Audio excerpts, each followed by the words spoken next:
आराम से करेंगे जी, ठीक है। कोई जल्दबाजी नहीं। इमेजिन करने की कोशिश करेंगे। इमेजिन करने की कोशिश करेंगे।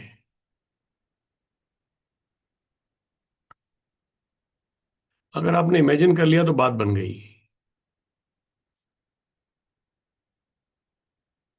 उसके बाद ये बहुत आसान हो जाएगा। अगर आप मैथमेटिकली करते रहोगे तो हमेशा डाउट रहेगा माइंड में। मैथमेटिकली करना है, पर इमेजिन करना मुश्किल नहीं है इसके अंदर।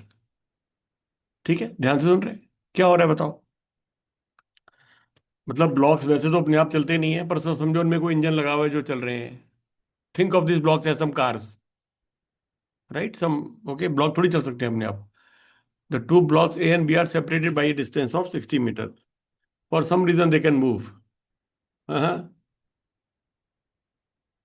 Just a minute. All right.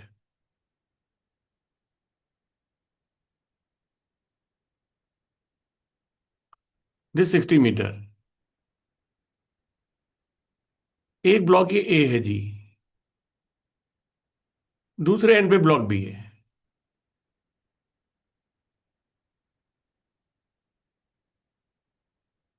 ए ने चलना शुरू किया। A start moving toward B, right, at 10 metre per second.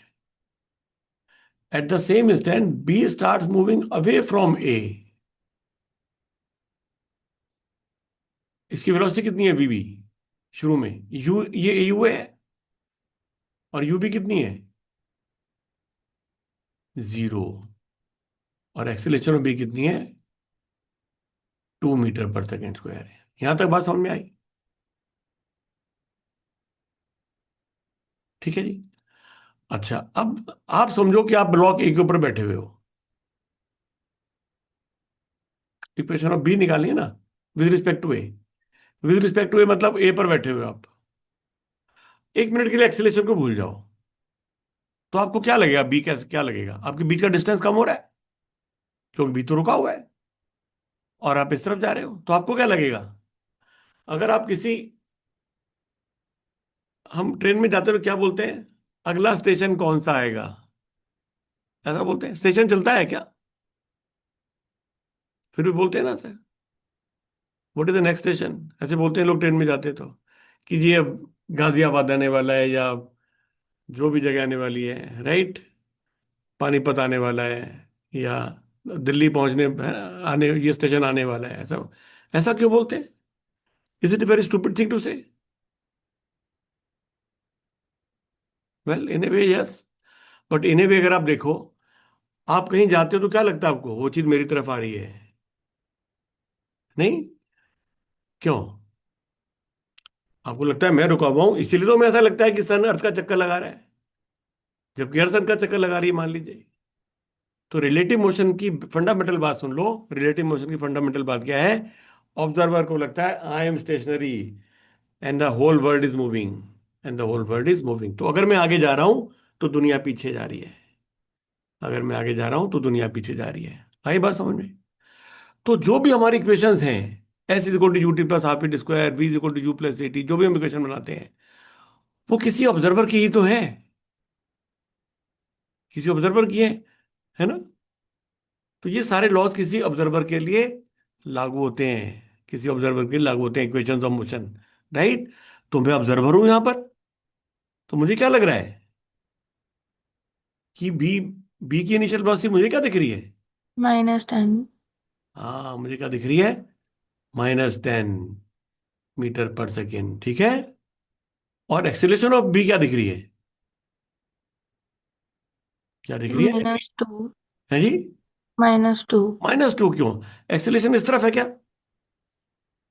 मेरी तो एक्सीलरेशन रुकी हुई है, और वो मुझसे दूर उस तरफ एक्सीलरेट कर रहा है। अगर मेरी तरफ आ रहा है तो मैंने प्लस माइनस लिया है, तो मुझसे दूर जा रहा है तो 2। प्लस लेना चाहिए। हम्म। तो एक्सीलरेशन अभी क्या हो गई? +2 मीटर पर सेकेंड स्क्वायर, ठीक है। अब मुझे क्या लगेगा? मुझे लगेगा बॉस, भी आ तो रहा था मेरी तरफ, शुरू में आ रहा था 10 मीटर पर सेकेंड से, मगर ये रुक रहा है, मगर ये रुक रहा है, ये तो स्लो हो रहा है। मैं तो हमेशा से रुका हुआ था और रुका रहूंगा। क्योंकि मैं तो ऑब्जर्वर हूं। मगर बी मेरी तरफ आ रहा था 10 मीटर पर सेकेंड से, मगर 2 मीटर पर सेकेंड स्क्वायर से डिसेलरेट हो रहा है। ठीक है। और शुरू में कितनी दूर था? 60 मीटर 60 दूर था। meters. ठीक है। तो ये कितना चलेगा जी? एस कितना चलेगा ये? एस कितना चलेगा? UT plus half A T square होता है। Half t square. ठीक है जी। तो इस तरफ चल रहा है ना। तो क्या हो गया, मैं कैसा कितना कह सकता हूं? यू तो जीरो था, नहीं यू माइनस था, -10 था। तो शायद से ऐसे -10 t plus half into 2 into T square. तो कितना हो गया? -10 t प्लस टी स्क्वायर। इतना टी टाइम में ये चला, इतना ये टी टाइम पे चला। ठीक है, अनवी बात समझ में आ रही है? राइट। तो this is the S displacement of T from here. मगर हमसे पूछा क्या है? बी की position with respect to me. तो अगर यहां पहुंच गया, मेरी पोजीशन क्या है? ऐसे पोजीशन है ये। पहले पोजीशन क्या थी? +60। मुझसे 60 राइट साइड में। तो अब एक्स एक्स टी कितनी हो गई फिर? कितनी हो गई थी? 60 में से ये वाला घटा देंगे, ये तो पहली माइनस में है। तो शैल ऐसे सिंपली 60 + s, क्योंकि ऐसा ही ऑलरेडी टेकन है नेगेटिव। तो कितना हो गया? 60 -10 t plus T square. That is the position of B with respect to A. That is the position of B with respect to A at time t। You understand this? Yes sir, बस last वाले part में confusion थी थोड़ी सी। हाँ। तो ये actually confusion तो अच्छा है, क्योंकि अभी आपको माइंड में पिक्चर बिठानी है। अब पिक्चर थोड़ी थोड़ी बनी, पिछली बार से बेटर बनी। राइट। हम्म। इसलिए मैं कह रहा हूं क्वेश्चन को रिविजिट करना हमेशा अच्छा है। क्लास में दोबारा पूछो, कोई हर्जा नहीं है। उससे पिक्चर एक बार स्ट्रांग हो गई तो फिर आप कॉन्फिडेंटली करोगे। तो फिर आप कॉन्फिडेंट आप फॉर्मूले लगाते रह जाओगे। ठीक है। इस खेल में जीत उसी की होती है, इसको दिखाई देता है। फॉर्मूले वाले की जीत नहीं होगी। फॉर्मूले वाला तो कुछ करके किस्मत अच्छी हुई तो maybe get 30-40% marks. Right. लेकिन आपको 60% प्लस 70% 80% 90% भी आते हैं फिजिक्स में तो। 90 100 भी आते हैं, ऐसा नहीं है। फिजिक्स में तो ज़्यादा यही में तो आ ही जाते हैं। 80 से ऑनवर्ड तो काफ़ी इजी है स्कोर करना यही मेन में। राइट। मगर वो आएंगे उसको जिसको दिखाई देता है, वो फिर ओरली कर लेगा। उसको कोई लिखना नहीं है। उसको कोई लिखना नहीं है। सर एक और समझने वाली चीज पूछूं क्या? हाँ। मेरी कोचिंग में वो जो लिफ्ट वाले प्रॉब्लम्स है ना, उसमें हमें बताया था अगर लिफ्ट ऊपर जाती है तो बस ऐड कर देना, एंड जब वो नीचे जाती है तो सब्ट्रैक्ट कर देना। हाँ, ये ऐसी अप्रोच देखो ठीक नहीं होती। हाँ, पर मुझे कि समझ ये नहीं आ। ऐसे करते ऐसे करना चाहिए। तुम लोग वो लिख रहे हैं क्या? कंप्यूटर प्रोग्राम लिख रहे हैं क्या जो आपने अपने रन करना है? Are you the hands for their mind, कि वो बताएंगे वैसे ऐसे करोगे आप? इसका तो कोई फायदा है, मतलब ही नहीं है इसका। राइट। आप कॉइन वाली प्रॉब्लम की बात कर रहे हो? कॉइन वाली प्रॉब्लम में क्या था बताओ, क्या थी प्रॉब्लम वो? उसको भी देखें एक बार। What was the problem? हमने खोला हुआ था शायद ना। यस सर, क्वेश्चन नंबर 9 है शायद।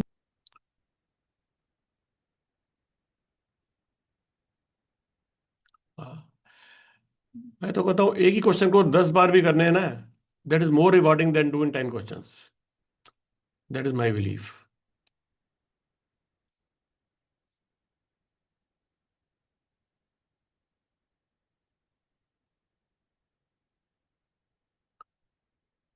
ये तो समझ में आ गया अच्छे से, पहले वाला। Yes sir.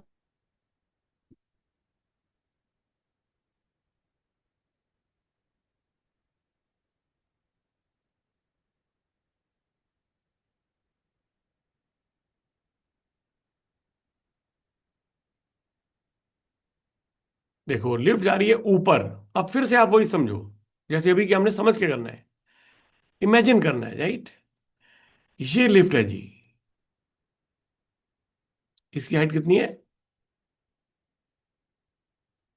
3 मीटर। यहां से कोई कॉइन गिरा, यहां से एक कॉइन नीचे गिरा।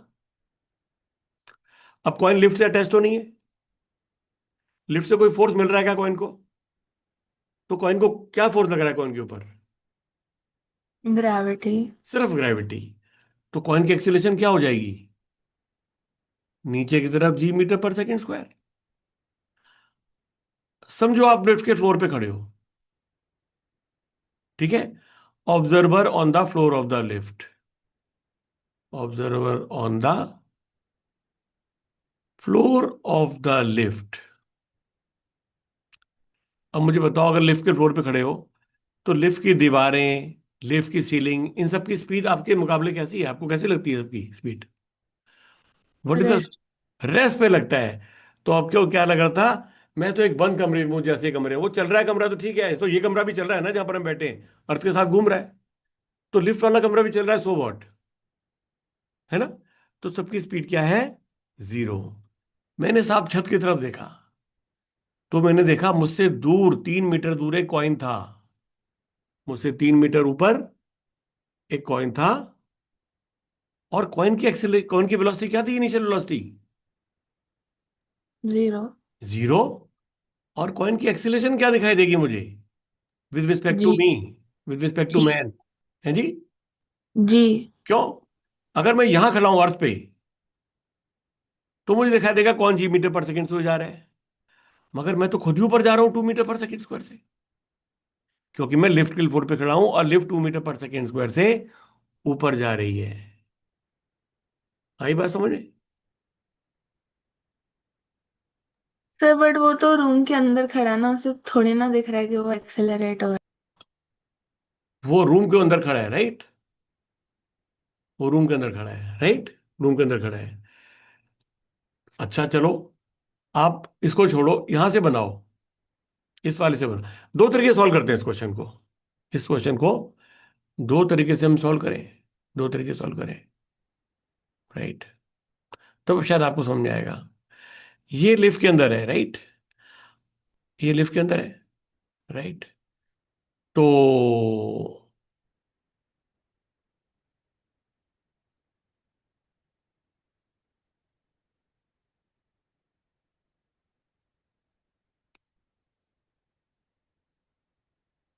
ये जो बीच का डिस्टेंस है, ये बीच का जो डिस्टेंस है, ये आंकड़ा था, ये यहां थी, राइट? मान लो ये दीवारें खुली हैं, मान लो। आजकल तो ग्लास की भी तो लिफ्ट आती है ना, ग्लास की तो लिफ्ट आती है नहीं? कई मॉल वगैरह में लगी होती है, होटल में लगी होती है। ये खुली है। अब तो उसको अपनी एक्सीलरेशन पता चल रही है। जब कोई नहीं गिरा था तो वो 2 मीटर पर सेकेंड से ऊपर जा रहा था। तो उसको क्या लग रहा था? साइड में जो स्टेयर केस पे जो लोग हैं वो सब 2 मीटर पर सेकेंड स्क्वायर से नीचे की तरफ एक्सीलेट कर रहे हैं। ये ठीक बात है, राइट? ठीक है ना? जब तक कॉइन यहां पर था, इसमें अटैच था, तब तो कॉइन की एक्सीलरेशन जीरो थी, मेरी एक्सीलरेशन भी जीरो थी, बाकी सारी चीजें नीचे गिर रही थी। Make sense? अब जब कॉइन ने छोड़ दिया लिफ्ट को, तो जैसे बाकी सबकी एक्सीलरेशन क्या दिख रही थी? बाकी तो रुके हुए थे ना। तो बाकियों की एक्सीलरेशन क्या दिख रही थी? यहां पर कोई चीज थी, मान लीजिए यहां पर कोई चीज थी। वो क्या मुझे लग रहा था कि वो 2 मीटर पर सेकेंड से नीचे जा रही है। ऐसा लग रहा था ना, क्योंकि मैं 2 मीटर पर सेकेंड से ऊपर जा रहा हूं। ये ठीक है? तो इसकी मुझे क्या दिखाई देगी? ये तो 10 मीटर पर सेकेंड से सचमुच में नीचे जा रहे हैं। तो उसकी मुझे क्या दिखाई देगी? 12 मीटर पर सेकेंड स्क्वायर। इसको मुझे एक्सेलरेशन क्या दिखाई देगी? 10 मीटर पर सेकेंड स्क्वायर। ठीक है? तो ये कितने टाइम में नीचे गिरेगा? है। Displacement is equal to half A T square. तो 3 = ½ × 12 × तो t² = 1/2। t = 1/√2, which is 0.707, 2.707, right? और किस तरीके से देखिए, हम कहेंगे मजा नहीं आया हमें, हम कहेंगे मजा नहीं आया, तो हम कैसे भरोसा करें? भरोसा करने का क्या तरीका होता है? दूसरे नजरिए से देखो। दूसरे तरीके से सॉल्व करो, solve by another method, and you should get the same answer.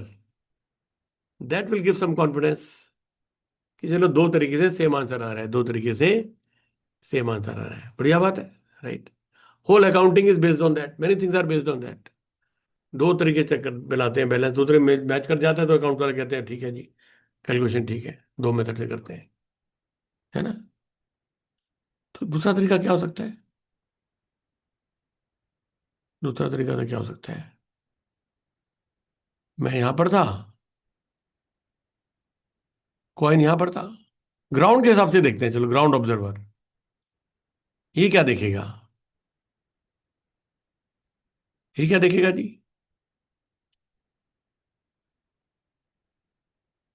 बोलो।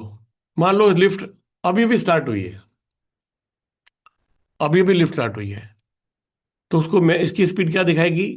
इसको ऑब्जर्वर, इसको मैन कह लेते हैं हम, इसको हम ग्राउंड कह लेते हैं।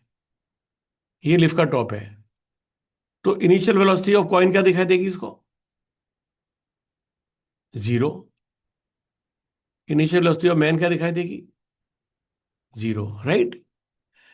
एक्सीलरेशन ऑफ कॉइन क्या दिखाई देगी? Acceleration of man +2 metre per second square. Acceleration of coin क्या दिखाई देगी? -10 मीटर पर सेकेंड स्क्वायर। ये ठीक बात है। तो इसको क्या लगेगा कि ये इसकी रिपोर्ट देख रहे हैं, इस वाले ग्राउंड ऑब्जर्वर की, वो कहेगा एक कॉइन था और एक मैन पर था। हाँ बोलो। फिर अगर वो अटैच्ड है कॉइन ऊपर सीलिंग से, तो हाँ। उसकी भी तो एक्सेलरेशन सेम नहीं होनी हाँ चाहिए? सेम ही थी, मगर हम अब ले रहे हैं जिस समय कॉइन जैसे ही डिटैच हुआ उस समय ही बना रहे हैं diagram. Very very good question. Right. Just after detachment, just after coins, actually इन्होंने इस क्वेश्चन में कॉइन बना दिया है। इस क्वेश्चन में नॉर्मली हम क्या लिखते हैं कि यहां से कोई बोल्ट है, वो ढीला हो गया और नीचे गिर गया। अब कॉइन कहां से गिर गया? छत पे से। राइट। ये क्वेश्चन बना दिया। Actually I made this with AI assignment, तो उसने खुद ही अपनी अपनी कुछ चेंजेस कर दी। अब एआई तो एआई है, उसमें दिमाग तो नहीं है ना। सर मेरी कोचिंग में सेम कॉइन वाले ही कराए हैं। कॉइन वाले कराया है। हाँ मगर कॉइन से कुछ सेंस नहीं बनती ना, सीलिंग के ऊपर से कॉइन कहां से गिरेगा? लेकिन अगर मैं बोलूं कि यहां पर कुछ पंखा लगा हुआ था और पंखे का कोई बोल्ट किस तरीके से गिर गया, लोग कहेंगे हमारे तो मेंटेनेंस तो ऐसी ही है, गिर सकता है बोल्ट तो भाई, है ना। पंखे तो ऐसे ही खड़खड़ करते रहते हैं लिफ्ट में। तो ये बोल्ट एक गिर गया, इसमें से बोल्ट एक नीचे गिर गया। Now the question looks more realistic. जैसे ब्लॉक वाले में block was not looking realistic, right. ठीक है। ठीक है, ठीक है अनबी, सॉल्व योर डाउट। अब ये जैसे कॉइन नीचे गिरा, अब लिफ्ट अभी भी शुरू हुई थी चलनी मान लो, या मान लो पहले से चल रही थी, इसकी वेलोसिटी 5 मीटर पर सेकेंड थी। दो तरीके सॉल्व करके देखो, ठीक है, कोई फर्क नहीं पड़ता। तो चलो अभी हमने इनिशियल वेलोसिटी जीरो ली है, अभी अभी लिफ्ट स्टार्ट हुई थी, 2 metre per second square acceleration. तो वेलोसिटी ऑफ कॉइन क्या थी? जीरो। मैन की वेलोसिटी थी जीरो, और एक्सीलरेशन ऑफ मैन क्या थी? +2 metre per second square. Acceleration of coin क्या थी? -10 metre per second square. Any doubt? ये ठीक है। तो अब क्या करेगा कॉइन? कहां जाएगा? Coin will go down, and where will the man go? Man will go up. ठीक बात है। Let us after T time the boy, the man and the coin meet. ठीक है। मैं आपको सिखा रहा हूं, इस टाइप की एनालिसिस आपको खुद ही दिमाग लगा के करनी आनी चाहिए। अब मैं आपको एग्जांपल बता रहा हूं, खुद ही आप बनाओ इस तरीके से सिचुएशन। सिचुएशन बनाओ, इसको एनालाइज करो। That will be the real in learning, right. Syllabus complete करना कोई लर्निंग नहीं होती। लर्निंग तो बिना सिलेबस कंप्लीट की भी हो सकती है, एक ही क्वेश्चन से बहुत लर्निंग हो सकती है। देखो इसमें कितनी चीजें करेंगे हम, बताओ। टी टाइम बाद how much will the coin fall? ये ग्राउंड ऑब्जर्वर रिपोर्ट दे रहा है। इन टी सेकेंड्स, बताओ how much is the fall of coin? कितना हो जाएगी? ½ × 10 × T² ½ × 8²। ठीक है। अगर मैं ये ठीक है, right. How much will be the rise of man? Man कौन सा है जो लिफ्ट के फ्लोर पे खड़ा था? बताओ ये कितना ऊपर चला जाएगा? वो टी है जी, half into 2 × T। Half into 2 × T², ठीक बात है। तो दोनों का कंबाइंड मोशन कितना हो गया? कितना हो गया जी? ½ × 10 × T² प्लस ½ × 2 × T²। कॉइन नीचे गिरा इसको और मैन ऊपर गया। ये एस कॉइन और ये एस मैन, ये दोनों मिलके कितने हो गए? ½ × 12 × T²। ये ठीक बात है। और कॉइन कॉइन मैन से कब टकराएगा फ्लोर से? जब ये दोनों डिस्टेंस मिला के 3 मीटर हो जाएंगे तो तब ये टकरा जाएंगे आपस में।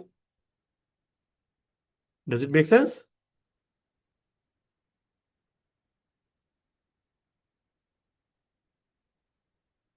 मैन तो सिर्फ यहीं पर है, छोटा सा मैन है, just an observer right on the floor. Man की हाइट तो इग्नोर कर दी हमने। नहीं समझ में आई बात?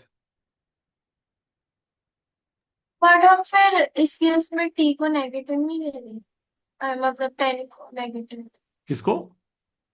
नहीं 10 नहीं नहीं, को। हम नहीं नहीं नहीं, हमने ये डिस्टेंस निकाला, हमने डिस्टेंस निकाला, दोनों डिस्टेंस निकाले हमने। वो जितना नीचे गिरा, जितना ऊपर मिला, दोनों मिला के डिस्टेंस कितने चले? 3 मीटर, राइट। आ गया, समझ आ गया। दो लोग कब मिलेंगे? एक नीचे गिर रहा है, एक ऊपर चढ़ रहा है। जब दोनों मिलेंगे कब? है ना, जब इसका मोशन इसका मोशन दोनों ऐड हो जाएंगे तो। बट अगर हमने जैसे एक्सेलरेशन ऑफ पॉइंट -10 लिया है तो क्वेश्चन में भी -10 नहीं यहां पर लिखा तो -10 नहीं लिया हमने। यहां पर तो निकाला है in T second fall of coin, है ना। कॉइन फॉल कर रहा है ना, तो उसकी फॉल अगर नेगेटिव ले हम, इसका मतलब कॉइन राइज कर रहे हैं, right. You have to see the language, you have to see the language. I did a business, I did a business and lost ₹1 lakh. What is my loss? क्या होगा लॉस? प्लस ₹1 लाख। अब कोई account का student बोले ऐसे तो नहीं जी, मैंने तो बैलेंस शीट में हमारे अकाउंट में दिखाया था कि प्रॉफिट जो है पॉजिटिव होता है, लॉस जो है वो नेगेटिव होता है ना। तो वो क्या है, वो उसका रूल्स का गुलाम बना हुआ है। ये रूल्स हमारी मदद के लिए राइट, एड करने के लिए। हाँ, अगर मैं कहूँ हाउ मच माई प्रॉफिट, उस लैंग्वेज से सीख रहे हो, तो मेरा प्रॉफिट क्या है? -1 लाख, क्योंकि मुझे प्रॉफिट हुआ नहीं, लॉस हुआ है। इसलिए उसको अकाउंट में टीचर ने समझाया था कि देखो, प्रॉफिट होता है तो प्लस में आता है आंसर, लॉस होता है तो आंसर प्रॉफिट का नेगेटिव में आता है। लेकिन जब पहले मैं खुद ही लॉस कह रहा हूं, तो फिर तो मैं नहीं कह सकता ना, नेगेटिव वर्ड नहीं यूज कर सकता उसके लिए। आई बात समझ में?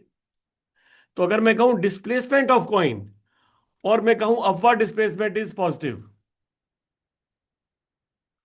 और मैं कहूं डिस्प्लेसमेंट ऑफ कॉइन, तो हम क्या कहेंगे? डिस्प्लेसमेंट ऑफ कॉइन इज -½ × 10 × 10 क्योंकि मैंने अपवर्ड वेक्टर पॉजिटिव ली थी और डाउनवर्ड वेक्टर है, आप देख रहे हो। तो ये सारी लैंग्वेज किस लिए? हमारी हेल्प करने के लिए, right. Not to put put shackles on me, right. मगर यहां पर मैंने डिस्प्लेसमेंट वर्ड यूज किया, क्या? Fall of coin. और यहां क्या यूज किया है? Rise of man. तो मैं एक डायरेक्शन में पढ़ा ही नहीं कि कौन सी पॉजिटिव है कौन सी नेगेटिव है, राइट। मैंने राइज में निकाला और राइज में ही थी एक्सेलेरेशन ही, और ये 10 क्या थी? फॉल की डायरेक्शन में थी। तो कोई कंफ्यूजन ही नहीं है, राइट। अब क्लियर हुआ? But these are very good question, I tell you, ये वेरी गुड क्वेश्चन। क्योंकि डाउट कहाँ मन में रहते हैं बच्चों? यही चीजें तो डाउट रहते हैं, ये डाउट। कैलकुलेशन सब बच्चों को करनी आती है, मगर कहाँ प्लस लेना है, कहाँ माइनस लेना है, यहाँ पर प्लस क्यों, यहाँ पर माइनस, इसी में तो परेशान होते हैं। उसी के कारण नेगेटिव मार्क्स आते हैं। कहते क्वेश्चन तो मैं करके आया, 25 क्वेश्चन थे साहब, मैं तो 20 क्वेश्चन करके आया। हम कहें 20 क्वेश्चन करके आया, चलो एक दो गलत हो गए होंगे, तो फिर भी 75 नंबर तो आने चाहिए। है जी, 70 नंबर तो कम से कम आएंगे तेरे। नंबर आया बदला 25। क्या था? वो नेगेटिव मार्किंग हो गई ज्यादा। नेगेटिव मार्किंग क्यों हो गई? इसलिए हो गई ना, क्योंकि समझ के नहीं की बात जो है। फॉर्मूला लगा कि आंसर है, वो भी वो तो ट्रैप बिछा के रहते ही है मल्टीपल चॉइस में। जो आपका रॉन्ग मेथड करोगे वो आंसर जरूर वहां मौजूद रहेगा, ABCD में से एक। अगर ना रहे तो एग्जामिनर बहुत काइंड है, then you will attempt again, right, and maybe you get an answer.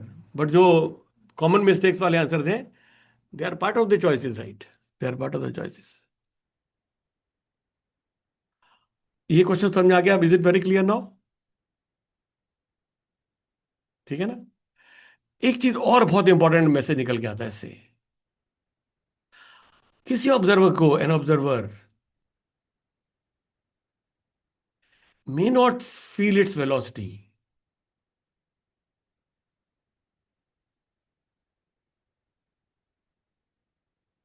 but feels acceleration। है जी? आपने पूछा था ना कि उसको अपनी एक्सेलरेशन कैसे पता चली। मेरा ये कहना है कि आपको वेलोसिटी तो पता नहीं चलती, मगर आपको एक्सेलरेशन पता चलती है। एग्जाम्पल, जब आपकी लिफ्ट नीचे से स्टार्ट होती है, ऊपर की तरफ जाती है, तो आपको भारी भारी लगता है उस समय, फील होता सडनली हेवीनेस। और जब ऊपर वाले फ्लोर से नीचे की तरफ लिफ्ट स्टार्ट होती है, नीचे जाने के लिए, डाउन स्टार्ट करने के लिए, उस समय लाइट लगता है।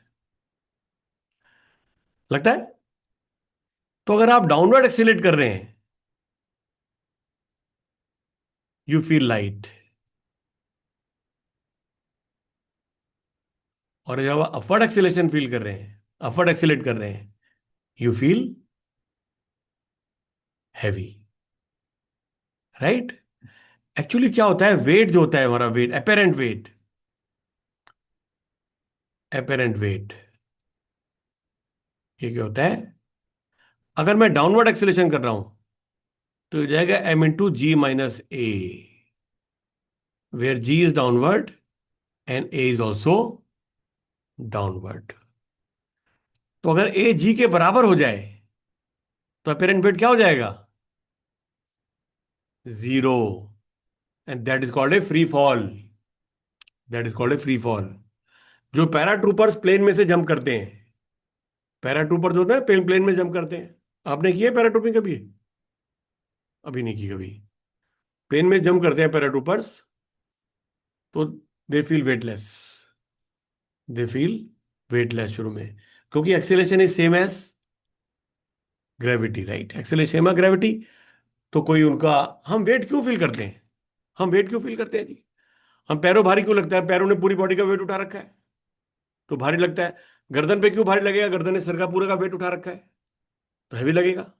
आई बात समझे? लेकिन अगर मैंने ऊपर जंप कर दिया, तो गर्दन ऊपर का वेट तो उठा ही नहीं रही है, क्योंकि गर्दन कहेगी मैं नीचे जा रही हूं, वो कहेगा मैं भी नीचे आ रहा हूं, दोनों नीचे जा रहे हैं। उसको वेट पास कर नहीं रहा, हमारे बॉडी पैरों पे वेट पास कर नहीं रही। हमारी कोई भी जो मसल्स हैं या बोन्स हैं, अपने से ऊपर वाले पोर्शन का वेट उस समय नहीं उठा रही, क्योंकि सभी ऐसे नीचे जा रहे हैं, कोई किसी के ऊपर नॉर्मल रिएक्शन लगा ही नहीं रहा है, कोई किसी को रोक ही नहीं रहा। तो कैसा लगेगा? वेटलेस लगेगा। आई बात समझे? लेकिन अगर ये मैन लिफ्ट ऊपर एक्सीलरेट कर रही है, ठीक है, तो मेरे पैर क्या कर रहे हैं? पूरी बॉडी को ना सिर्फ उठा रहे हैं, बल्कि 2 मीटर पर सेकेंड स्क्वायर से एक्सीलरेट भी कर रहे हैं ऊपर की तरफ। तो ज्यादा फोर्स लगा रहे हैं, F × m+g+a, ऐसा लगा रहे हैं ऊपर जा रहे हैं। तो क्या हो जाएगा? m/g+a, इतना फोर्स मेरे पैर लगा रहे हैं। अगर मैं रुका हुआ हूं तो कैसे लगा रहे हैं? m/g लगा रहे हैं, उसको नीचे गिरने से रोक रहे हैं मेरी बॉडी को। लेकिन अगर ऊपर जा रही है तो g+a, जी mg तो पहले ही लगा रहे थे, अब पूरे m को a एक्सेलेरेशन दे रहे हैं ऊपर की तरफ, तो m/a ऊपर की तरफ और लगा रहे हैं। आ रही बात सामने? तो अपेरेंट वेट हमारा ज्यादा हो जाता है। Right? This is a very useful concept. we'll do it, we'll make good use of it in the next chapter when we do about forces. At that time it is very important, right? Accelerating observers and the inertial observers. Inertial observers क्या है? जिनकी velocity constant है, उनको अपने motion का पता नहीं चलता, कोई बड़ी बात नहीं है। हम इतनी फास्ट चल रहे हैं, पता नहीं चलता। लेकिन अगर हमारी एक्सेलेरेशन होगी तो क्या होगा?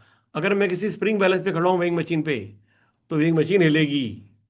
अगर मैं ऊपर एक्सीलरेट करूंगा तो वेट ज्यादा दिखाएगी, और अगर मैं नीचे की तरफ एक्सीलरेट करूंगा तो मशीन वेट कम दिखाई देगी। तो मुझे पता चल जाएगा बॉस मेरी कितनी एक्सेलरेशन है। Samriddhi, does it answer question? Can a man in the close lift find its acceleration? Very easily. वो क्या करे? वेइंग मशीन पे लगा दे, जो घर में होती है नॉर्मल वेइंग मशीन, और उसके ऊपर खड़ा हो जाए। उसको पता है मेरा वेट साहब 70 kg है। अगर मशीन 70 kg दिखा रही है, इसका मतलब मैं एक्सीलरेट नहीं कर रहा। अगर मशीन 80 kg दिखा रही है, इसका मतलब मैं ऊपर एक्सीलरेट कर रहा हूं। और अगर मशीन 60 kg दिखा रही है तो मैं नीचे एक्सीलरेट कर रहा हूं, कोई ज्यादा खुश होने की बात नहीं है। I am not loss weight, I am just accelerating downward.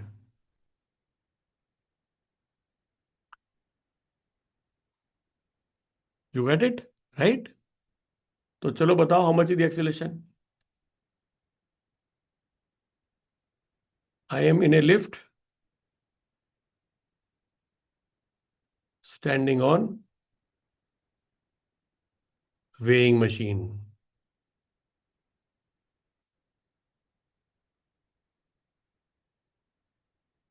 When the lift was open,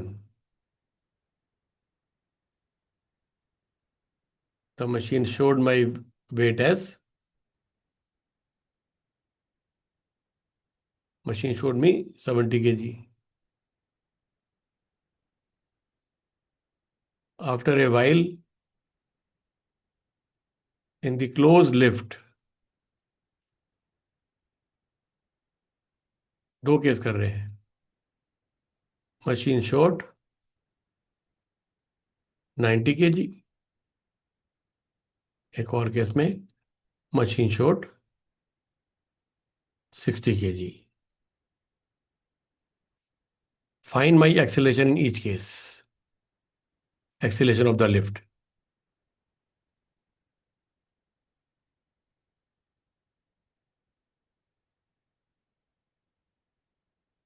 बताओ क्या हो जाएगा? Take GS 10 metre per second square.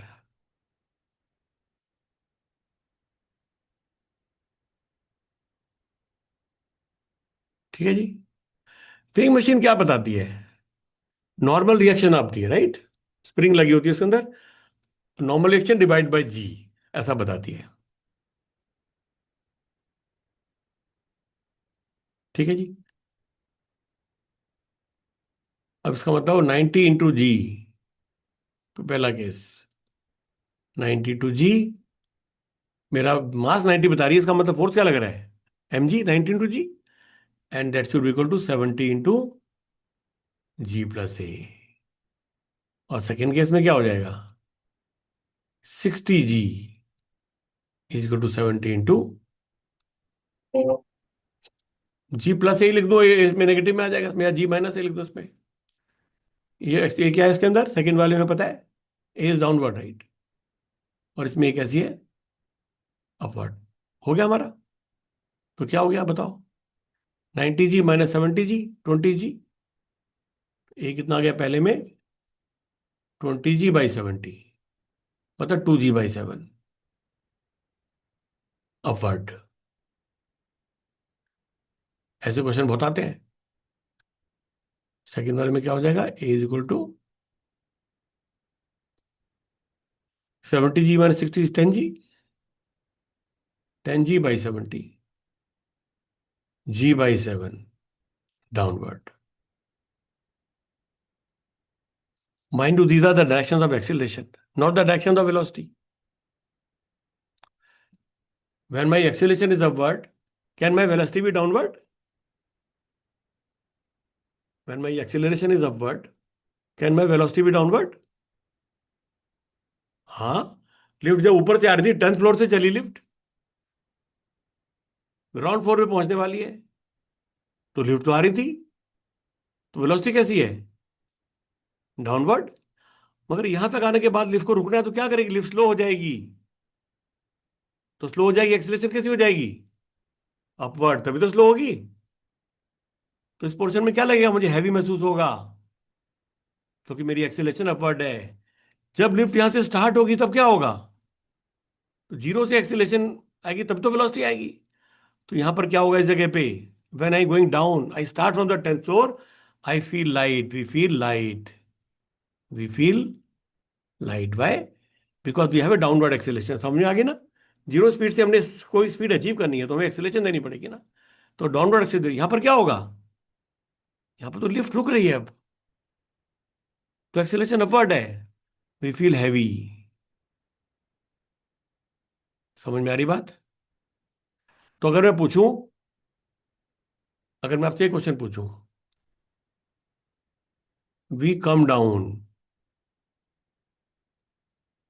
Bye lift from 10th floor, जहां पर मैं I enter the lift,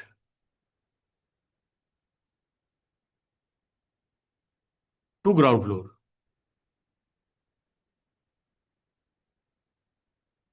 tell the sequence of my weight, tell sequence of my apparent weight, tell sequence of my apparent weight. Question समझ में आ गया आपको? शुरू में क्या होगा? 10th फ्लोर से लिफ्ट स्टार्ट होगी, बताओ। Can you tell the acceleration sequence?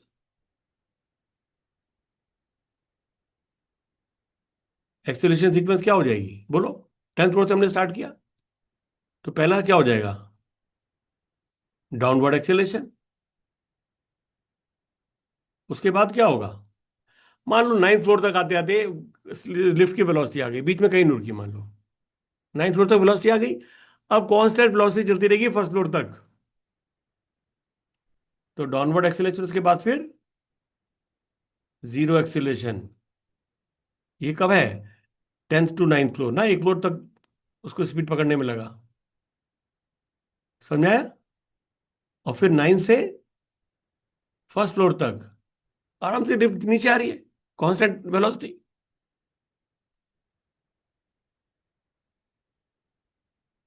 उसके बाद क्या होगा? फिर क्या हो जाएगा बोलो? Upward acceleration. ऐसा क्यों? Because lift is sloping, sloping right. This is first to ground floor हम बट स्टॉप। है। हम डिसेलरेट भी कह सकते हैं ना फिर, कि वो फर्स्ट से ग्राउंड पर आने में डिसेलरेट कर। हाँ, डिसेलेट तो कर रही है, मगर डिसेलेट में एक्सेलेरेशन की डायरेक्शन क्या है? अब acceleration is vector quantity right. तो you have to give it a direction, plus और माइनस राइट, अपवर्ड और downward. We say deceleration if the acceleration direction is opposite to the direction of velocity.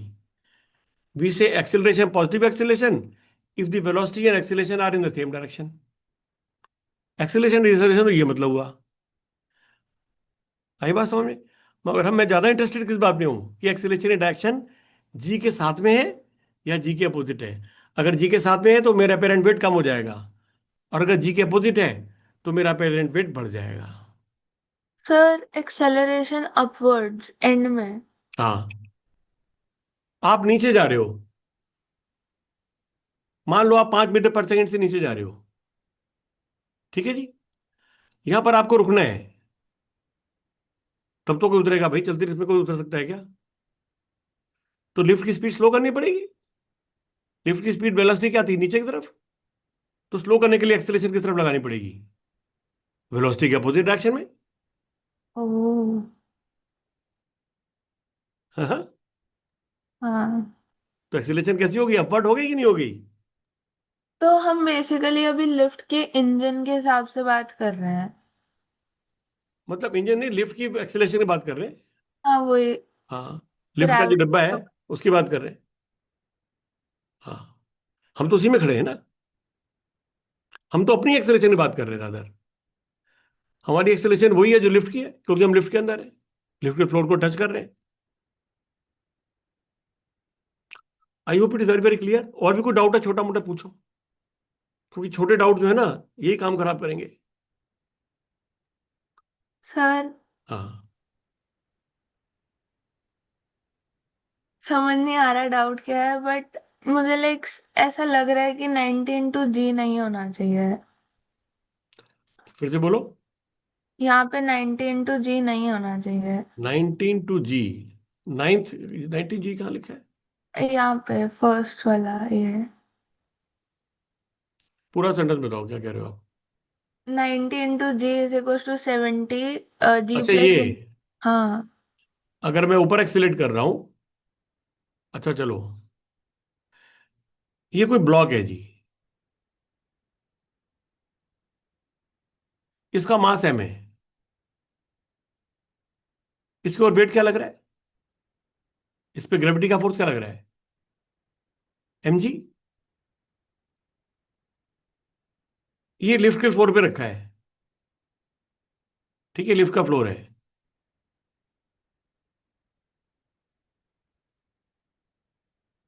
अभी block ऊपर जा रहा है 1 metre per second square से। ठीक है जी। तो मुझे बताओ इसके ऊपर कौन फोर्स लगा रहा है? कौन फोर्स लगा रहा है इसके ऊपर, ब्लॉक के ऊपर? एक फोर्स तो लग रहा है इस पर mg, जो अर्थ लगा रही है। और दूसरा फोर्स लगा रहा है नॉर्मल रिएक्शन, जो कि लिफ्ट का फ्लोर लगा रहा है। ठीक है। तो एन तो लग रहा है ऊपर की तरफ, और mg लग रहा है नीचे की तरफ। ये ठीक है। तो what is the net upward force? क्या लग रहा है जी? -mg। N minus m g. Second law of motion क्या कहता है? This net force should be equal to mass of the block multiply by its acceleration. ये ठीक बात है। तो फिर एन कितना हो गया?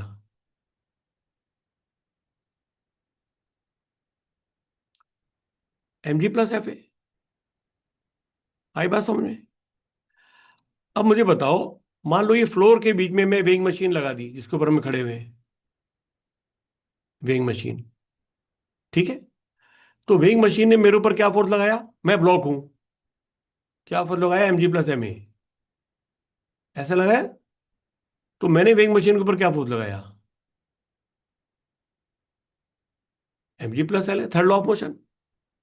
इतना फोर्स मैंने लगाया वेइंग मशीन के ऊपर। तो वेइंग मशीन वेट कैसे बताती है? जितना उसके ऊपर फोर्स लगता है उसको जी से डिवाइड कर देती है, उतना मास में कन्वर्ट कर देती है। तो कहते था फोर्स लग रहा है mg, तो हमें तो मास बताना है kg, तो उसको जी से डिवाइड कर दो। जी की वैल्यू उसको मशीन में स्टोर्ड है 9.8 मीटर पर सेकेंड स्क्वायर। तो 9 से डिवाइड करके उसका सर्किट जो है वो उसकी वैल्यू बता देगा, अगर इलेक्ट्रॉनिक मशीन है। अगर मैनुअल मशीन है फिर तो खाली कैलिब्रेशन में ही हमने कर देना है, फिर तो कैलिब्रेशन में कुछ करना ही नहीं है उसके अंदर। आगे बात समझे? तो इसका यस। मतलब मशीन मेरा वेट कितना बताएगी, मास कितना बताएगी? Reported mass by the machine. क्यों? मशीन मेरा रिपोर्टेड मास क्या बताएगी? क्या बताएगी? mg plus M A divided by G. ऐसा बताएगी कि नहीं बताएगी? तो मेरा अपेरेंट वेट क्या हो गया? ये कितना आ गया हमारा? m plus M into A by G. ऐसा हुआ कि नहीं? This is the apparent mass, right? Is it not the same thing? आपको समझ में आया? तो मेरा फिर क्या हो जाएगा, वेट कितना हो जाएगा? मैं कहूंगा इतना तो मेरा मास है, तो वेट कितना हो जाएगा मेरा apparent weight? Apparent mass into G. इसको जी से मल्टीप्लाई कर दो, कितना आ गया? M G plus M A.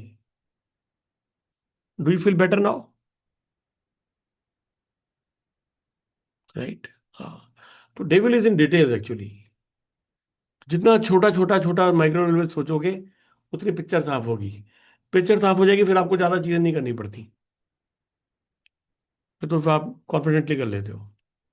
That come with practice and thinking and doing the same things again and again like we are doing. I think अगर हम कुछ और पढ़ते तो शायद ये हमें फायदा नहीं होता इतना, जितना हमें इसको, इन क्वेश्चन को रिपीट करने में फायदा हो रहा है। Good that you guys asked it.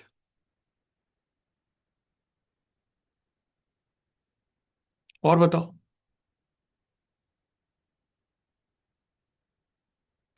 फिर दोबारा सोच लेना, फिर खुद ट्राई करो, कोई ऐसी बात नहीं है। We can come back to it again, there is no problem, right? हमने नया टॉपिक तो कवर किया ही है ना, पेरेंट मेस पास कवर हो गया हमारा इसके अंदर। ये उसमें करते, फोर्थ चैप्टर में करते, वो हमने यहाँ भी कर लिया। हमने इतना इंपॉर्टेंट कंसेप्ट क्लियर कर लिया कि अगर कोई चीज बंद कमरे में भी हो, एक्सीलरेशन फिर भी फील कर सकती है। वेलोसिटी फील ना भले ना कर सके, मगर एक्सीलरेशन भी कर सकती है। क्यों? क्योंकि अगर वो किसी वेइंग मशीन पे खड़ा है तो मशीन की जो नीडल है वो हिलेगी डुलेगी। तो पता चल जाएगा, नीडल अगर बढ़ रही है, ज्यादा वेट बता रही है, इसका मतलब मैं ऊपर एक्सीलरेट कर रहा हूँ। और अगर कम वेट बता रही है तो मैं नीचे एक्सीलरेट कर रहा हूँ। हाँ, अगर सेम वेट बता रही है, हो सकता है मैं साइडवेज एक्सीलरेट कर रहा हूँ। साइडवेज एक्सीलरेशन कैसे चेक करेंगे? That we can think of. उसके लिए हो सकता है मैं साइड में दीवार में क्या फोर्स लग रहा है, अभी जीरो लग रहा है, अगर इस तरफ जाएगी तो फोर्स महसूस होगा। तो साइडवेज से हम वो लगा सकते हैं कुछ गेजेस, स्ट्रेन गेजेस, जिससे पता चले कि साइड में फोर्स लग रहा है तो साइडवेज मूवमेंट है, right? That's very important concept, कुछ हमें आइडिया लगा आज। तो हम उसको और करें एरोप्लेन वाले को।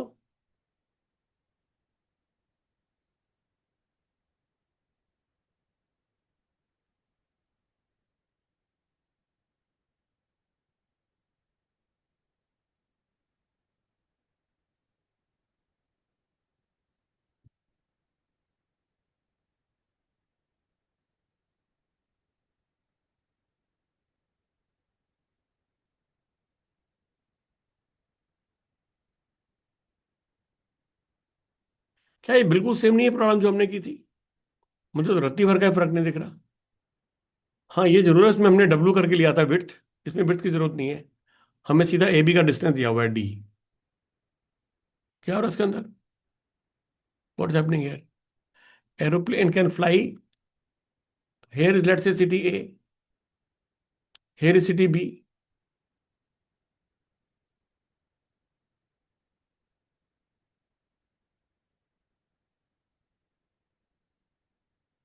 This distance is D. Anvi, you are there? Sir Okay, I can't see you. Wind is blowing like this. Wind at an angle of theta with AB. ऐसा ही लिखा है ना?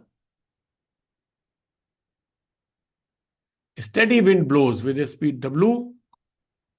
W is less than V at an angle theta relative to the direction of line AB. Direction of line AB है relative to the theta. ऐसे मान ले इसको। ठीक है जी। अब बताओ प्लेन किस तरफ हेड किधर करना चाहिए प्लेन को? नेक्स्ट सवाल क्या है? Where should the plane head? Plane कैसा बनाते हैं? ऐसा कुछ करके बना दूं प्लेन? तो प्लेन इधर हेड कर रहा है, मान लो यूं।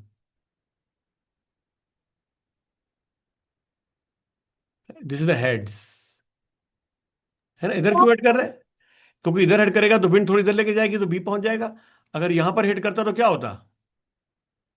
फिर तो विंड थोड़ी देर लेती बी तक पहुंचता ही नहीं। पहला आपको ये डिसाइड करना है, फिगर से डिसाइड। इसलिए मैंने कहा था स्केच बनाओ। स्केच बनाओगे तो पता चलेगा आपको कि मुझे अल्फा एंगल किधर लेना है। इसको मिटा दूं अब, इस वाली लाइन को।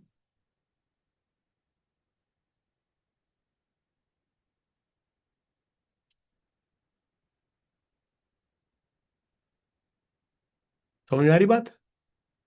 तो प्लेन इधर जा रहा है heads direction, it is V V V plane से जा रहा है। ये एंगल को अल्फा लिया था हमने, इस एंगल को अल्फा लिया था। Now plane is going in A B direction, what does it mean? That V sine alpha, V sine alpha क्या कह रही है? ए बी के परपेंडिकुलर जाओ। और डब्ल्यू साइन थीटा क्या कह रही है? ए बी के परपेंडिकुलर जाओ मगर दूसरी डायरेक्शन में। अगर ये दोनों एक दूसरे कैंसिल कर देंगी तो ये प्लेन इस तरफ जाएगा। तो हमारी कंडीशन क्या हो गई for A B direction? Alpha कैसे निकलेगा? V sin alpha is equals to W sin theta. तो साइन अल्फा कितना आ गया जी? बोलो। W sine theta by V. Cos alpha कितना आ गया?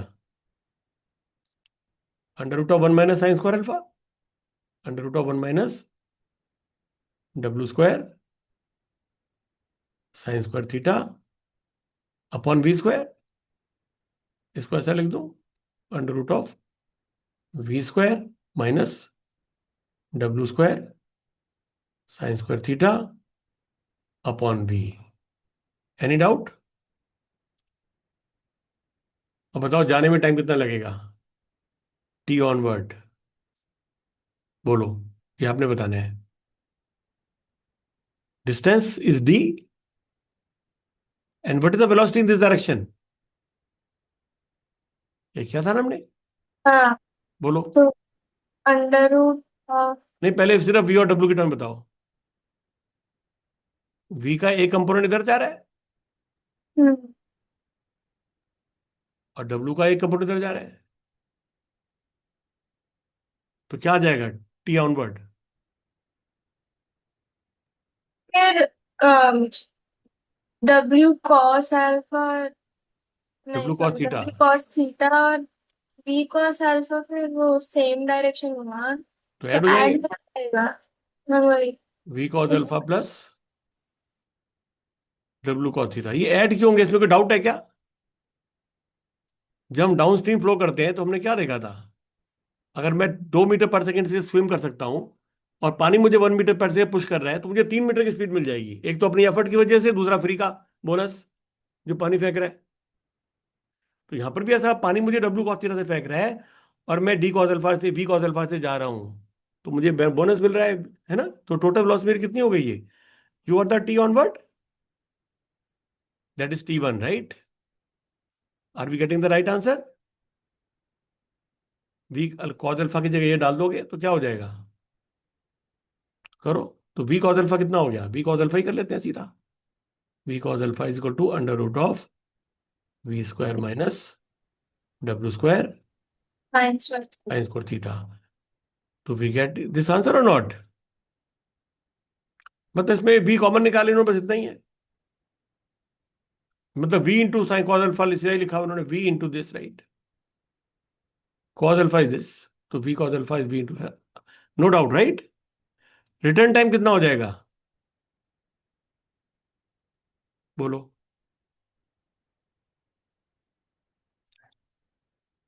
ये तो बताया था पिछली बार। रिटर्न टाइम, रिटर्न में क्या होने वाला है, फिर से करें। माइनस डब्ल्यू कॉस हो जाएगा। रिटर्न में क्या होने वाला है? जब यहां से आएगा तो कहेगा मैं, अगर मैं इधर जाऊंगा तब तो क्या होगा? इस तरफ फ्लाई करेगा क्या? इस तरफ फ्लाई करेगा तो क्या हो गया? पानी थोड़ी सी प्लस देगा तो ऐसे चला जाएगा, राइट? ये ऐसे फ्लाई करेगा। हम देखा था ना अभी भी एंगल अल्फा सेम आने वाला है, क्योंकि अभी वी कॉस अल्फा इसको इधर लेके जा रहा है, डब्ल्यू कॉस साइन थीटा इसको V W V sine alpha, sorry. तो अभी भी सेम कंडीशन है, V sine alpha should be W sine theta. तो अभी भी सेम इक्वेशन है, सिर्फ क्या हो जाएगा, नीचे क्या आ जाएगा? V cos alpha W minus cos W cos theta, V sine alpha cos alpha minus W cos theta. तो ये क्या हो जाएगा जी? ये कितना हो जाएगा? डब्ल्यू अपॉन, ऐसा ही हो जाएगा, चलो। तो टोटल टी कितना हो जाएगा? टोटल टी इन दोनों का सम, तो क्या हो जाएगा? डी कॉमन ले लेते हैं, 1 upon V cos alpha plus W cos theta plus 1 upon V cos alpha minus W cos theta. Any doubt? इसको सिंप्लीफाई करेंगे तो क्या आएगा, बोलो? ऐड करो। नीचे तो प्रोडक्ट आएगा इनका,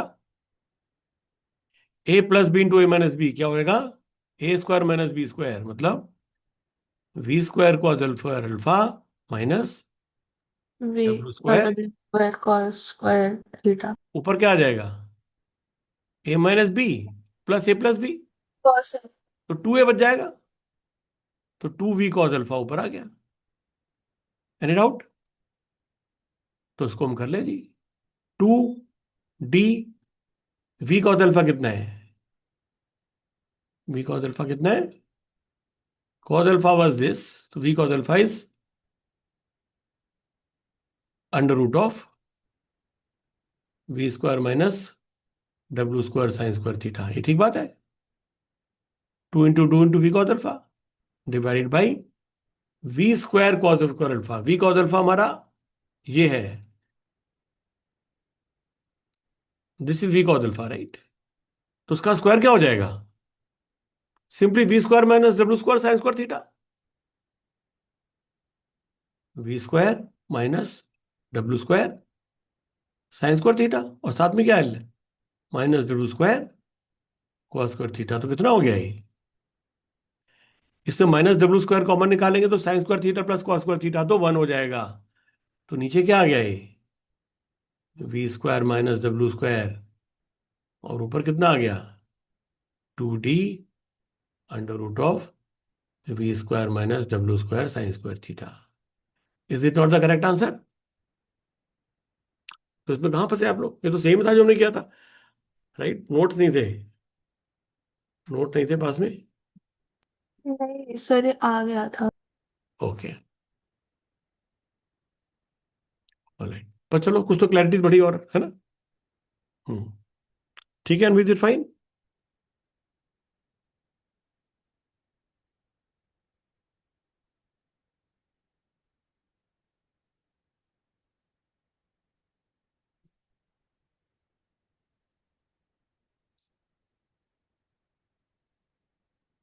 एक प्रॉब्लम शुरुआत करते हैं, चलो आज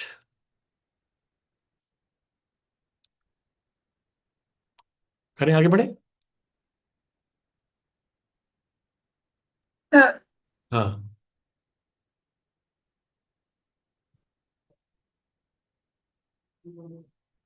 सेइंग समथिंग। ये शिप्स हैं जी, ships in the C.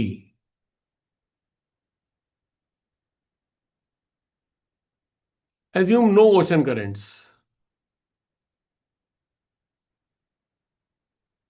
Ocean is just like a lake, उसमें कोई पानी बह नहीं रहा है। There are no currents as of now, जो हम बात कर रहे हैं, ठीक है जी। तो शिप ए, एक है शिप ए, ये जा रहा है जी ईस्ट की तरफ। ईस्ट जा रहा है, let us say at you know some 20 nautical miles. Nautical miles को माइल ही ले रहा हूं मैं। 20 nautical miles per hour, right. Ship के तो नॉटिकल माइल्स में करते हैं स्पीड हम, ठीक है। ऐसे जा रहे हैं, राइट। या किलोमीटर पर आवर में कर लेते हैं, ठीक है। Let's do the exercise we follow. It is going at 20 kilometre per hour. एक दूसरा शिप है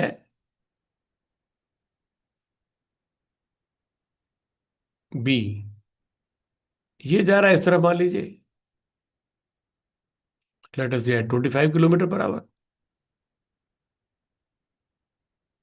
25 किलोमीटर पर आवर, राइट। ये डिस्टेंस है मान लीजिए 30 किलोमीटर, और ये डिस्टेंस है, ये भी 30 किलोमीटर है, चलो। वो भी 30 किलोमीटर है, ये भी 30 किलोमीटर है। क्या शिप्स आपस में टकराएंगे? Will ships meet? नहीं ना। मिलेंगे कब? जब ये लाइन और ये लाइन इंटरसेक्ट करेंगी। मगर इसको यहां पहुंचने कितना टाइम लगेगा? 1.5 hours.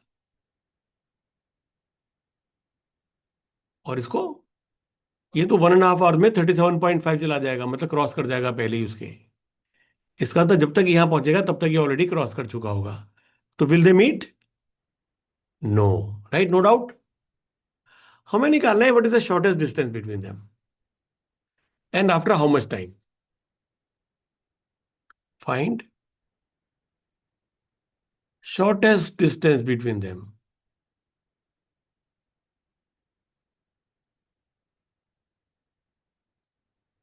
How much and when? when का मतलब ये टाइम इज इक्वल 0 है इस समय। अभी time T is equal to 0 जब ये यहां पर था, यहां पर था, ठीक है जी। इस समय time T is equal to 0 है। तो शॉर्टेस्ट डिस्टेंस कैसे है, कितना है? शॉर्टेस्ट डिस्टेंस कितना है, कितनी देर बाद, कितनी देर बाद। ठीक है, क्वेश्चन सॉल्व समझ में आ गया। इसका पूरा हम नेक्स्ट टाइम करते हैं, राइट। अभी थोड़ा सा लेकिन डिफाइन कर सकते हैं। इसको दो तरीके से कर सकते हैं हम, देखो जी। We can solve it by the, एक तो ग्राउंड ऑब्जर्वर मेथड, जो शिप में नहीं है। जैसे अभी हमने देखा, अभी हमने ऐसे देखा, हम शिप में नहीं थे। हमने कहा ये इधर जा रहा है, इधर जा रहा है, ये तो जब तक पहुंचेगा क्रॉस कर जाएगा। इसका मतलब नहीं मिल रही, हमने शिप के हिसाब से नहीं बताया ना, हमने ग्राउंड ऑब्जर्वर के हिसाब से बताया। बात समझ में आ रही है ना। शिप तो हम दो तरीके सॉल्व कर सकते हैं, solve problem by two methods. Ground observer, और दूसरा observer in one of the ships, late us से ए। बी में भी ले सकते हैं, कोई ऐसी बात नहीं है उसके अंदर। Observer in ship A, observer in ship A, ठीक है। इसको पूरी प्रॉब्लम आज सॉल्व नहीं करेंगे, पर मुझे बताओ, ऑब्जर्वर ने शिप ए को उसकी वेलोसिटी क्या दिखाई, किस तरफ दिखाई देगी? यहां तक की बात करें हम, velocity of B as seen by A, ये कितनी हो जाएगी जी? वेलोसिटी ऑफ किस डायरेक्शन में हो जाएगी, कितनी हो जाएगी, राइट। अगर मैं ईस्ट को लूं आई कैप, और नॉर्थ को लूं जे कैप, तो can you find the velocity of B as seen by, observer यहां बैठा है ए में, तो उसको क्या लगेगा, उसको बी की वेलोसिटी क्या दिखाई देगी? ये अपने आप में बहुत इंपॉर्टेंट क्वेश्चन है, राइट। कुछ एग्जाम में तो इतना ही पूछ लेंगे सिर्फ। मान लीजिए आप कोई मनी पार्क का टेस्ट देते हो, बीआईटी का देते हो, बिट सेट का देते हो, तो उनके तो ये this self is good question, right? बताओ क्या हो जाएगी? ये तो निकालनी आती है आपको, क्या हो जाएगी? क्या फॉर्मूला है? V B minus V A. V B कितनी है? वी बी कितनी है? 25। आपकी आवाज नहीं आई। 25 25 what? J cap. 25 J cap. और वी ए कितनी है? 20 आई। Right. 25 J cap minus 20 I cap. 25 J cap क्या होता है? ये। और इसके हेड पर मैं रख दो 20 आई माइनस 20 आई कैप। तो ये दो वेक्टर का सम क्या हो गया? ऐसा हो गया जी। है जी। तो ये डायरेक्शन क्या है? What is this question called? It is coming from, कहाँ जा रहे हैं? नॉर्थ की तरफ जा रहा है, वेस्ट की तरफ जा रहा है? It is coming from south and east, right? तो ऑब्जर्वेशनशिप से क्या लगे उसको? Be coming from south east. ऐसे मेरी तरफ आ रहा है, यूं। ऐसे आ रहा है, हरी बात समझ में? ऐसा कुछ आ रहा है। अगर इसकी डायरेक्शन बिल्कुल मेरी वाली होगी, तब तो मुझसे आगे टकराएगा।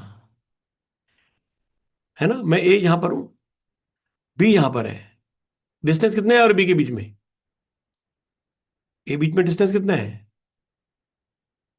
ये डिस्टेंस कितना है?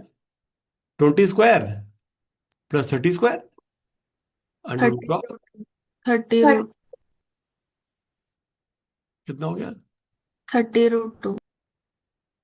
400 प्लस 900, 1300। 1300 का अंडर रूट 13√10, राइट? सर वो दोनों 30 हैं। अच्छा, दोनों 30 है, आई एम सॉरी, या दोनों 30 है।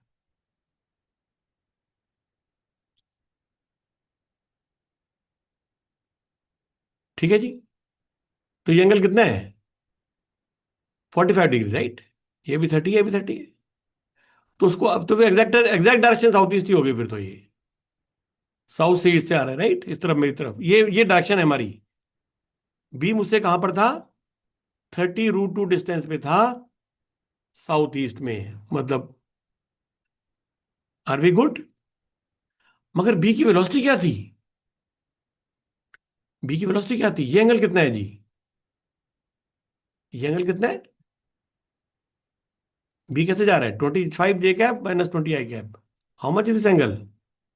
This is less than 45 degree, right? इसका मतलब बी किस तरफ जा रहा है? मेरी तरफ नहीं आ रहा है, ऐसे जा रहा है B. This is the straight path between us, A and B, but we is going in this direction. आपको बात समझ में आई? At how much angle? ये कैसे डिटरमाइन करे कि थीटा 45 से कम? tan theta is 20/25, which is like 4/5। Now since it is less than 1, it is less than 45 degree, क्योंकि 10 45 1 होता है। और tan ten is an increasing function. Less than 1 मतलब लेस देन 45 डिग्री। इसलिए मैंने कहा, राइट? और I did all those thing in my mind, that's why I said less than 45 degree, right? Yeah, तो it's not some miracle, right? आपको समझ आ गया? इसका मतलब क्या हुआ? कि ये मुझे मीट नहीं करेगा। मीट करता अब कब करता? अगर एग्जैक्टली मेरी तरफ आ रहा है तो। अगर एग्जैक्टली मेरी तरफ आ रही है, राइट? ये फिल्म में दिखाते हैं ना, ये हीरो है, उधर से गोली आ रही है। रजनीकांत में तो हो ही सकता है। अगर रजनीकांत को लगेगा गोली मेरी तरफ आ रही है, तो रजनीकांत थोड़ा इधर उधर हो जाएगा। लेकिन रजनीकांत दिख रहा है गाड़ी तो मेरी तरफ आई नहीं रही, इधर जा रही है, ऊपर से जा रही है, तो खड़ा रहेगा अपनी जगह। तो ये बोट ये किधर जा रही है? इस तरफ जा रही है शिप, इससे मीट करेगी? नहीं मीट करेगी, राइट? आई बात समझ में? तो कितना क्लोजेस्ट डिस्टेंस होने वाला है? ये तो रुका हुआ है, ये ऐसे जा रहा है। तो क्लोजेस्ट डिस्टेंस क्या होता है जी, between a point and a line? ये डिस्टेंस।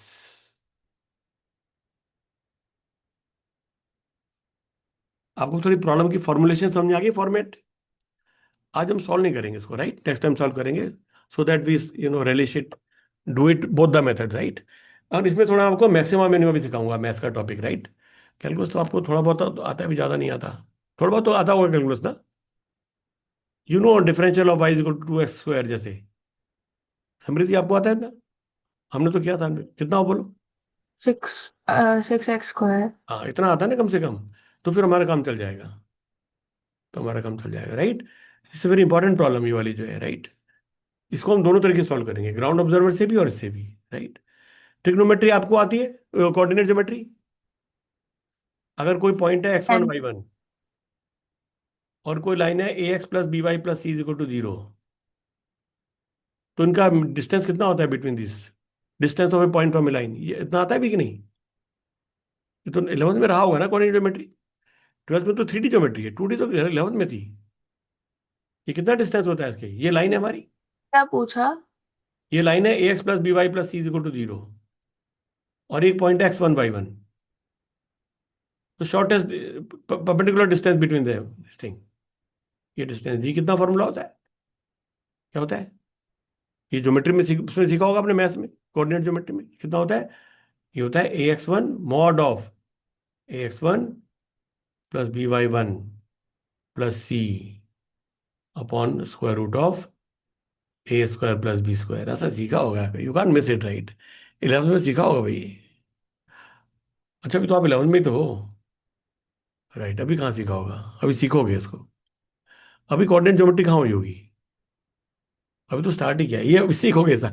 एक्चुअली प्रॉब्लम यही है कि फिजिक्स में मैथ्स पहले आ जाता है, फिजिक्स में मैथ्स पहले आ जाता है, राइट? तो चलो, ये तो फिर आपको मैं फॉर्मूला लगा के बता देंगे, डेरिवेशन नहीं करेंगे, या देखेंगे टाइम लगेगा तो कर लेंगे। You are saying something but you are mute. Sorry. Hmm. ये जो डी मिनिमम है, हम्म। इसको हम क्या कैलकुलस से कैसे निकालेंगे? इस लाइक, डिस्टेंस को, ये तो ट्रिग्नोमेट्रिक फॉर्मूले से निकालेंगे हम, कोऑर्डिनेट नहीं, ज्योमेट्री के फॉर्मूले नहीं, से। वो वाला जो आप कह रहे थे, हाँ, डिफरेंशिएट। कैलकुलस से कैसे निकालेंगे, डिफरेंशिएट करके निकालेंगे। किसको डिफरेंशिएट करेंगे? नेक्स्ट टाइम करते हैं,